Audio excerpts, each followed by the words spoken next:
اچھا جی قبر میں چلے گئے، کتنے سوال ہوتے ہیں قبر میں؟ بولے کتنے سوال ہوں گے؟ اللہ آپ کو خوش رکھے، 3 سوال ہوں گے۔ پہلا کیا ہے؟ تیرا رب کون ہے؟ میں مثال دینے لگا ہوں، کسی نے انکار کر دیا، کہنے لگا ہا ہیتا لا ادری، میں نہیں جانتا، تو اللہ کو نہیں مانتا تو چاہیے نا رب جہنم میں ڈال دے، پر اللہ نے دوزخ میں نہیں ڈالا۔ ابھی دوسرا سوال پوچھ، ماں دینوں کا، تیرا دین کیا ہے؟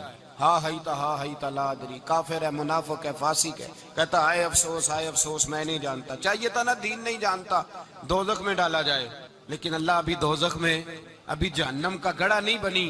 فرمایا تیسرا سوال پوچھو، حضور کا چہرہ دکھایا، ما کنتا تقول فی حق هذا الرجل، ان کے بارے میں کیا کہتا تھا؟ اس نے کہا میں نہیں جانتا۔ اللہ نے فرمایا تو میرے نبی کو نہیں جانتا، پکڑو اس کو جہنم میں داخل کر دو۔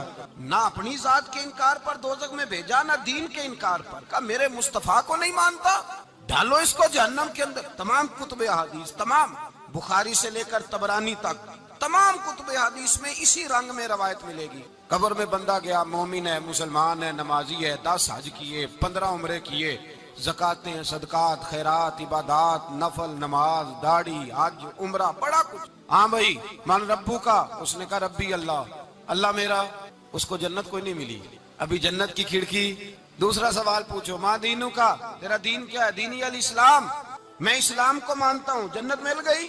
پورے کے پورے دین کو مان رہا ہے، نماز کو مان رہا ہے، حج کو مان رہا ہے، زکات کو مان رہا ہے، عبادات کو مان رہا ہے، ہر چیز کو مان رہا ہے، لیکن جنت ملی؟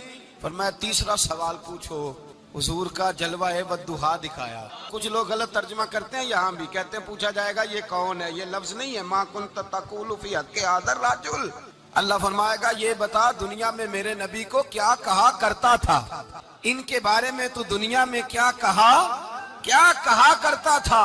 تو جو کہا کرتا تھا وہ کہہ کہ اسی وقت پکار اٹھے گا کہ میں کہا کرتا تھا یا نبی پکارا کر، میں یہ کہا کرتا تھا یا نبی، میں یہ کہا کرتا تھا کہ دشمن احمد پہ شدت کیجئے، ملحدوں سے کیا مربت کیجئے، اور شرک ٹھہرے جس میں تعظیم حبیب، اس برے مذہب پہ لعنت کیجئے، اور مثل فارس زلزلے ہوں نجد میں ذکر آیات ولادت کیجئے، اور غیظ میں جل جائے بے دینوں کے دل، یا رسول اللہ کی کثرت کیجئے، یا رسول اللہ کی کثرت۔ میں یہ کہا کرتا تھا۔ اچھا اس نے اللہ کو مانا، دین کو مانا، جنت نہیں ملی۔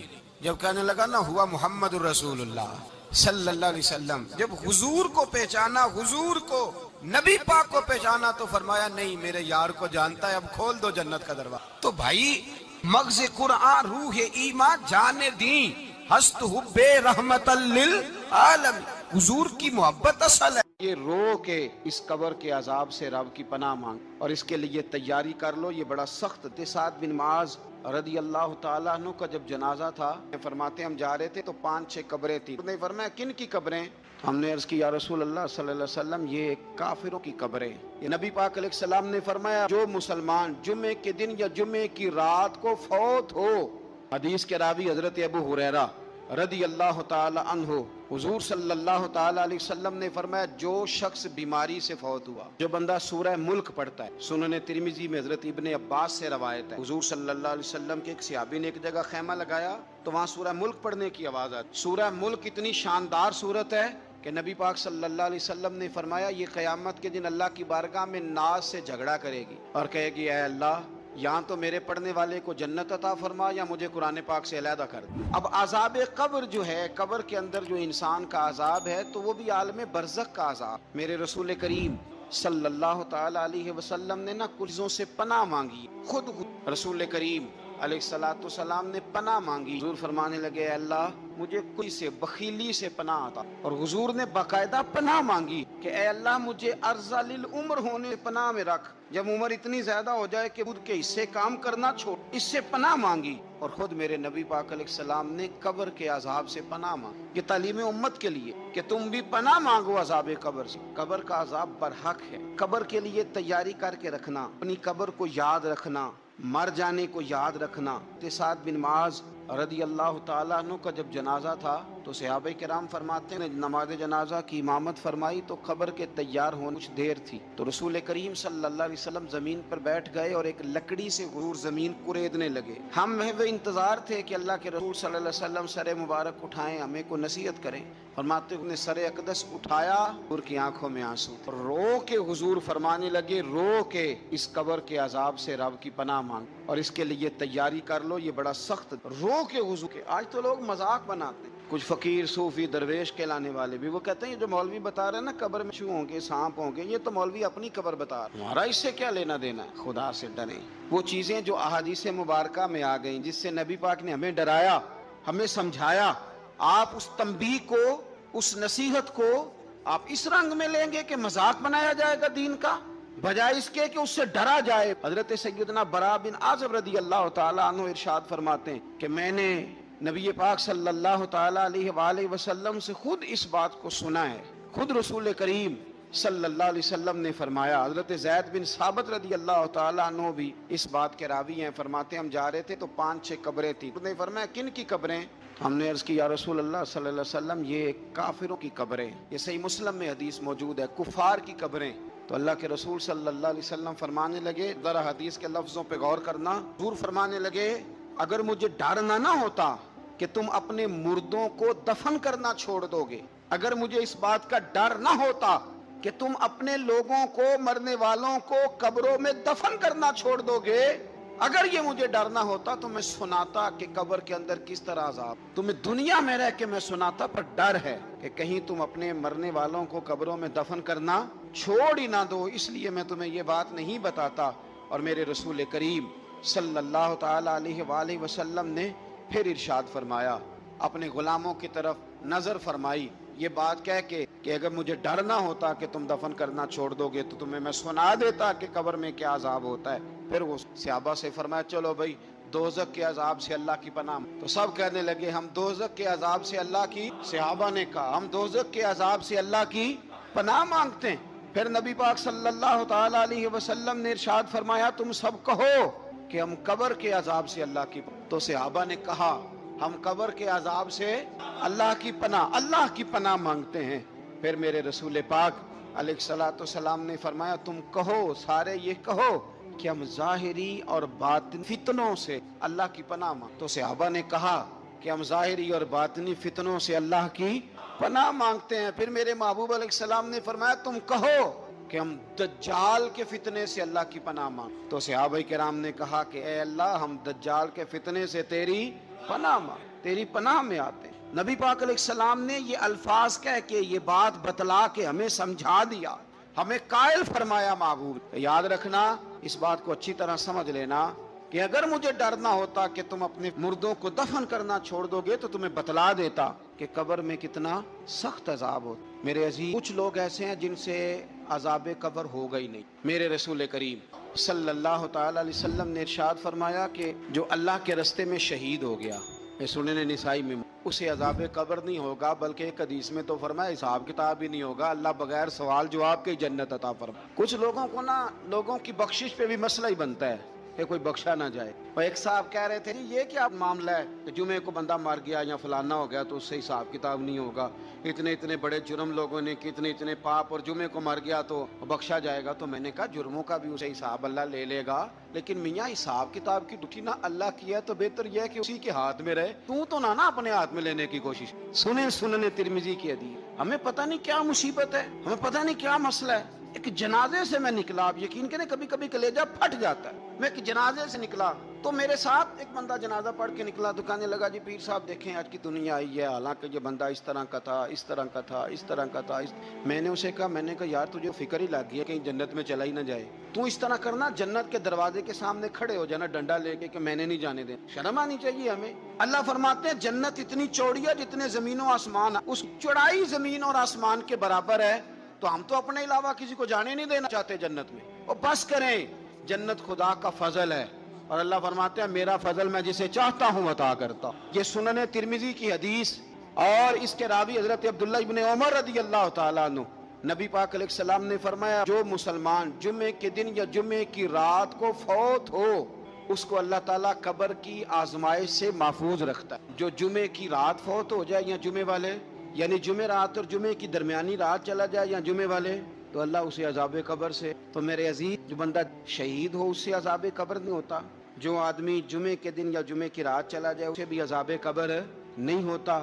اور میرے رسول کریم صلی اللہ تعالی علیہ وسلم نے فرمایا جو بندہ ایک دن اور ایک رات، یہ حدیث صحیح مسلم میں، سنن ترمذی میں، مصنف عبد الرزاق میں موجود ہے، ایک دن اور ایک رات اللہ کی رضا کے لیے اسلامی سرحد پہ پہرا دے. میں اور آپ سوچ، لیکن وہ لوگ جو فوجی بارڈروں، دیکھو مدینے والے محبوب کس کس پہ کرم فرماتے. ساری عمر نہیں، 24-25 سال کی سروس نہیں، فرمایا ایک دن اور ایک رات اللہ کی رضا کے لیے جو اسلامی سرحد پر پہرا دے، مسلمانوں کو کافروں سے بچائے، رب اسے عذاب قبر نہیں دے گا، اسے اللہ تعالیٰ اپنے فضل سے معاف فرما دے. ایک رات اور ایک، آپ کیا سمجھتے ہیں کہ ان فوجیوں کی کوئی چھوٹی شان ہے؟ ان کا کوئی چھوٹا مرتبہ ہے؟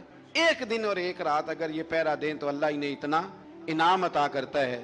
اسی طرح سن لو، یہ ذرا غور سے سننا، ابن ماجہ کی حدیث اور اس کے علاوہ مسند ابو یعلا میں موجود حدیث کے راوی حضرت ابو ہریرہ رضی اللہ تعالی عنہ، حضور صلی اللہ تعالی علیہ وسلم نے فرمایا جو شخص بیماری سے فوت ہوا، قربان جاؤں میرے محبوب نے بیماری کا نام ہی نہیں فرمایا، کوئی بھی بیماری ہو، فرمایا جو آدمی بیماری سے فوت ہوا اللہ اسے شہادت کی موت عطا فرمائے گا اور وہ عذاب قبر سے اور قبر کے امتحان سے بھی محفوظ رہے گا. اور حضور فرماتے ہیں اس کو صبح اور شام جنت کے باغوں میں سے رزق دیا جائے. جو کسی بھی بیماری سے مرا، یہ لوگ بیماری سے مر رہے ہیں اچھوت سمجھ رہے ہیں، اچھوت، یہ اچھوت نہیں ہے، اس لیے کہ لوارث نہیں، یہ خدا رسول کے ماننے والے ہیں.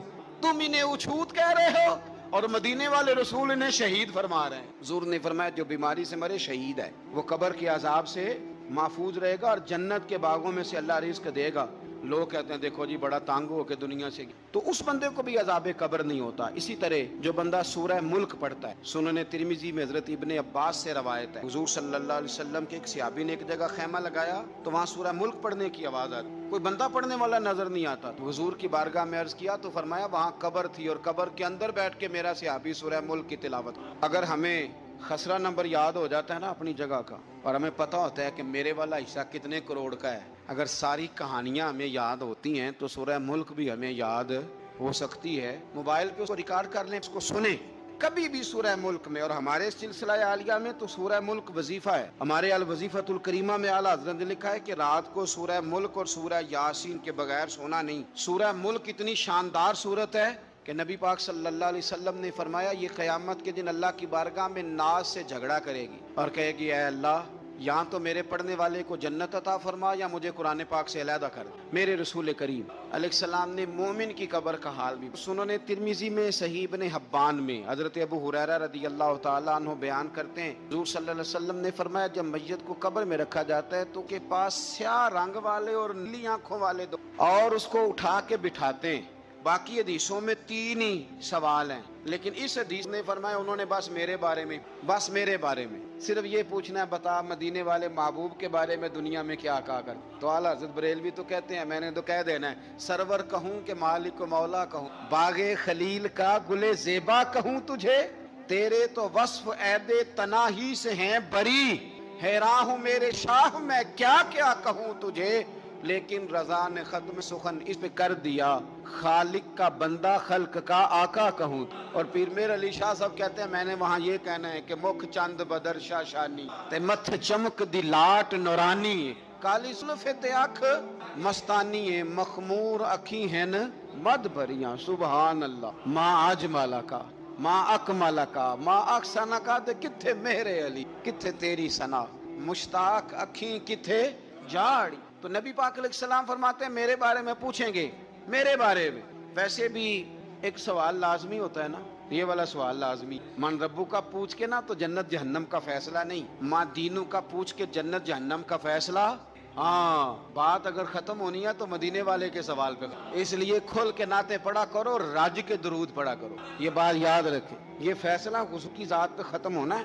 وہ شکایتیں کرتے ہیں نا لوگ آ کے، تو ایک بچی کو ہمارے ہاں داخل کرانے کے لیے ایک صاحب لے کے آئے تو کہنے لگے بڑا عرصہ اسے فلانے مدرسے میں داخل کرایا سوائے نعتوں کچھ بھی نہیں سیکھا اس نے. تو میں انہوں آخیا چاچا جی جڑی اصل کام سی وہ تو سیکھ گئی نا. قرآن و سنت بھی حضور کی نعت ہی ہے, لیکن آپ کو پتہ ہے کہ بات ختم مدینے والے کی نعت پہ. حضور کا پیار اصل ہے. تو حضور فرماتے ہیں میرے بارے میں پوچھا جائے گا, وہ کہے گا کہ ان کے بارے میں کیا پوچھتے ہو, اشہد ان لا الہ الا اللہ و اشہد ان محمدن عبدہ و رسولہ.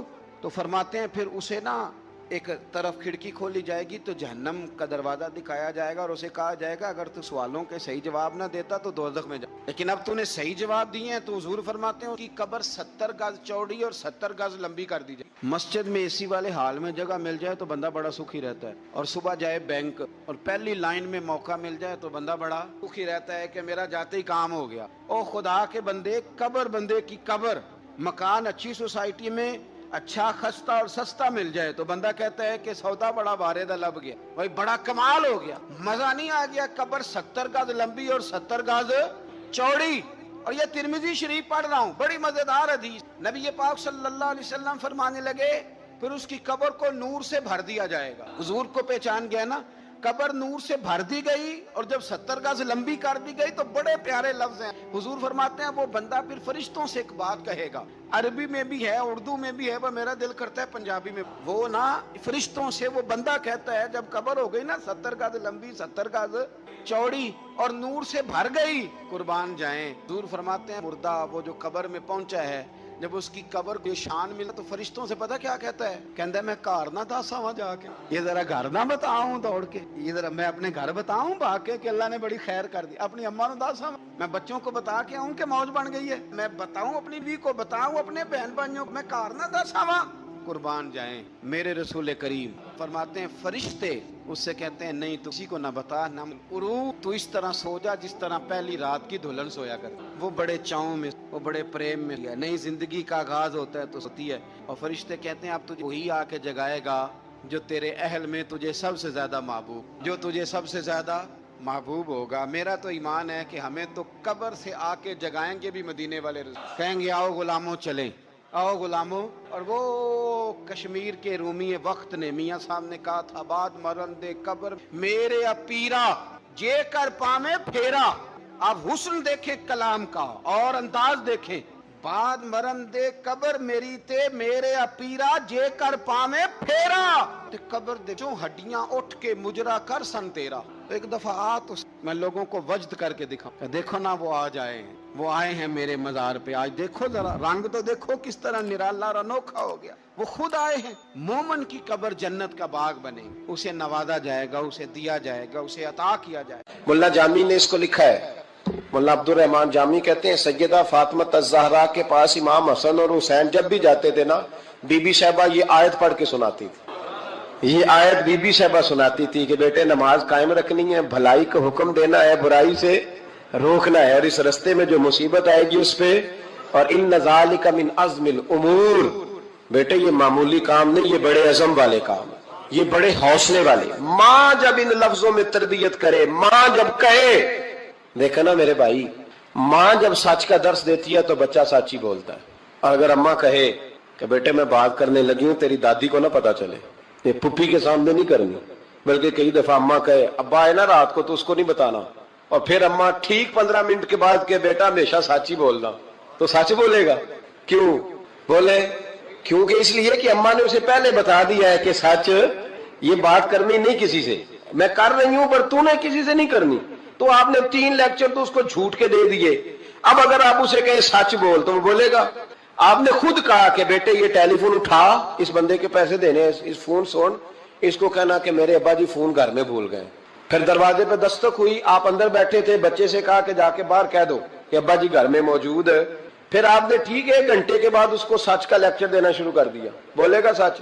وہ بھی پھر جائے گا نا جب اپنے دوست کے گھر, تو ٹیلی فون ابا جی کا آئے گا تو دوست کو دے کے کہے گا ابا جی سے کہے کہ وہ ٹیلی فون میرے پاس بھول گیا ہے, کیونکہ یہ آپ نے پٹی پڑھائی ہوئی ہے. یاد رکھیں گھر کے اندر جب تک آپ کا کردار, آپ کا اخلاص, آپ کا درد, حضرت غوث پاک جیلانی پیر بعد میں بنے, عالم بعد میں, اگرچہ پیدائشی ولی تھے, لیکن غوث اعظم کہتے ہیں میں نے سبق استاد کے پاس بعد میں پڑھا, میں نے حضرت ابو سعید مخزومی کے ہاتھ پر بیعت بعد میں ہوا, خلافت بعد میں ملی, سارا کچھ بعد میں ہوا.